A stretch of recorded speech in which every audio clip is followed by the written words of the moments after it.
Are you trying to grow on TikTok? If so, I'm going to show you exactly how to do that in this video. I went from 0 followers to over 1.5 million followers and 50 some million views on my videos. So what I'm going to share with you absolutely works. Let's get started with number one that really confuses people is, what niche do I choose? Well, times are changing a little bit. You don't need to pick a niche. In fact, I recommend that you don't. I would recommend you just go with your name in general. You become your brand. That way, if you go into one niche and it's no longer popular or you've went through all the content, then you can simply pivot. You're not stuck just doing one exact thing. And that is so important. And I think that's the reason so many people just never get started. They say, well, I don't know what I want to talk about. Start just talking about things that interest you, because by doing that, your passion is going to come out and your excitement, it's contagious. So that is where you want to start. Just open up an account, not a business account, a personal creator account, and just use your name and start talking about things that interest you, because that way you always have the option to pivot. Number two, it's all about consistency. How often you post. Think about it from TikTok standpoint. Do they want to promote a creator who makes a video every month or so? It's very random. Or do they want to work with a creator that is in there day in and day out? It's pretty obvious. The algorithm is going to work to your advantage if you post on a regular basis. I recommend on TikTok at least one post per day if you want to see growth. Now, when I started my account, I was posting 6, 8, 10 times a day for the first month, and things just blew up from there because the algorithm looked at it and said, hey, this content, people are liking it, and he's posting over and over. And guess what? Probably half or more of my videos in the beginning got, 100, 200 views, and that was about it. That's okay. Don't get hung up on those views. Just post consistent content, because that is going to be so important. One, you get better the more you post, and two, it lets TikTok know that you're serious about creating a story, creating an account, and being a creator. Number three, and this is probably the hardest part, don't get hung up on the views. And I know we all do, but when you start, it's so important that you really don't focus too much on the views, because content is subjective. What I think is great, somebody else has no interest in. So don't judge your content by the views, especially when you start.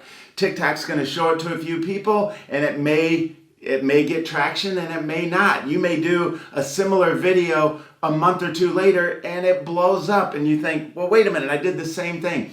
That's why you need to continue to post on a consistent basis, and don't worry too much about the views, because I can tell you from experience, I'll have a video that I say, boy, this one's going to go off. This one will go viral, and it doesn't. And I'll have one that's, I think, well, this is pretty interesting, and it goes viral. You really can't tell. So definitely make sure and just, don't worry about the views and post that content.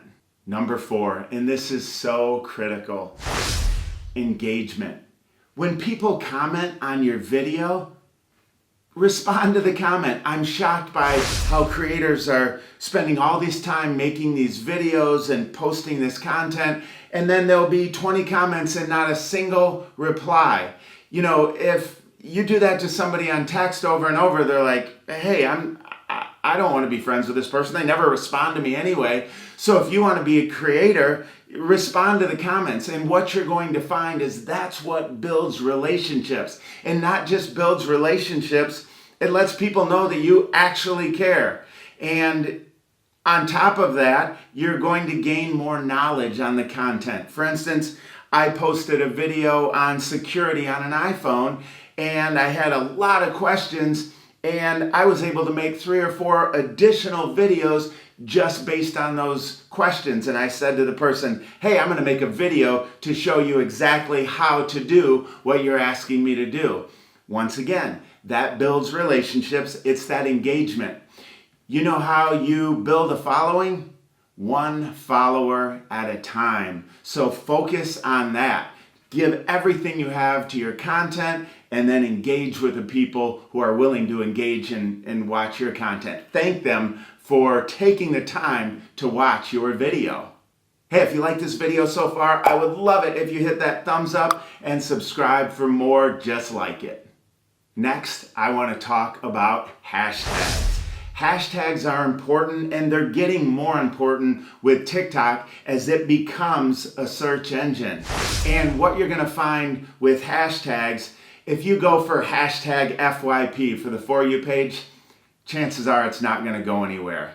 You're going to want to go for hashtags that are less competitive. And the way you figure that out is, let's say you're going to make a video about cameras. If you were to just put in hashtag cameras, you're really not going, your video's probably not going to be seen, and it certainly won't be picked up by the search algorithm for TikTok. But if you put in there Canon camera EOS M50, that's a very specific camera. It happens to be the one that I'm using right now. And that hashtag, instead of having billions of views, might only have hundreds of thousands or millions. And when you first start, you want to try to find hashtags that are less competitive. So definitely 10 million or less, even if you can get into hundreds of thousands. And the first thing people say is, well, not many people see my video.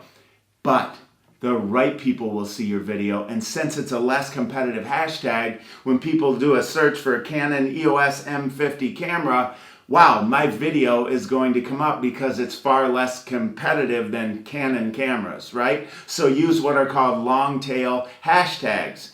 And TikTok has expanded the description. So make sure and describe your video, describe what it's about. Funny story, just happened to me not that long ago. I was in a hurry and I was talking about text messages in the title, and I put test messages. And guess what? That video didn't go off all that well because the description didn't match the video or the hashtag. So hey, it happens to all of us. You know what? Leave the video out there, move on, and keep creating. But I recommend that you have approximately 5 hashtags, and as you grow, hashtag your name in there as well, because as you get more popular, people are going to be searching for your name. Now, if you're doing this as a local business or you're trying to grow something locally, make sure and put that geographic, at least one hashtag in there. And it wouldn't be just Michigan, for instance. I'm from more specifically Kalamazoo or Grand Rapids. So get a little more specific with your geographic hashtag as well. And once again, you know, Michigan is competitive. Kalamazoo, Michigan is a little less competitive. So make sure and do your research. And all you do when you put your hashtag in is start typing, and it will give you ideas on what hashtags based on the keyword that you're using. This is probably the most important, and it's simply get started. You know, when you first start, you're gonna make mistakes. They have a saying that your first take is your worst take, so make a few. It happens. You're gonna make mistakes, you're gonna have blunders, but guess what? That's how you get better. None of us are born automatically knowing how to create content or how to do things better. It takes practice. And I guarantee you one thing, your first few videos won't be your best, but 100 down the road, you're gonna be that much better. 200, 300, 400. I have over 1,000 videos out, and some are better than others for sure, but I try to get better with each video. But I'll tell you this, most people get hung up on being afraid of the camera. They have something called imposter syndrome. They say, well, I'm not an expert at this. Well, guess what? If there's 5 steps to becoming an expert and you're only at step 3, the beginners that are learning from step 1 and 2 have something to learn from you, regardless of what niche or what you're talking about. You don't have to be the absolute best. In fact, the better you get, the more you lose touch with what it's like to be a beginner. So the fact that you're a beginner on this journey, talk about that. Talk about the fact that you're a beginner. You're just getting started as a creator. Whatever it is, embrace it. Because there's a saying, when is the best time to plant a 20-year-old oak tree? Well, 20 years ago. Well, when's the next best time? Right now. Right now. So if you're sitting there thinking, I just don't know what to do, film the content. Make it 15 seconds or less, and it's going to be easier than these longer form content videos like this on YouTube, or even now on TikTok, they're embracing content over a minute long. So make a video 15 seconds or less, but stop this video and set it up and start recording.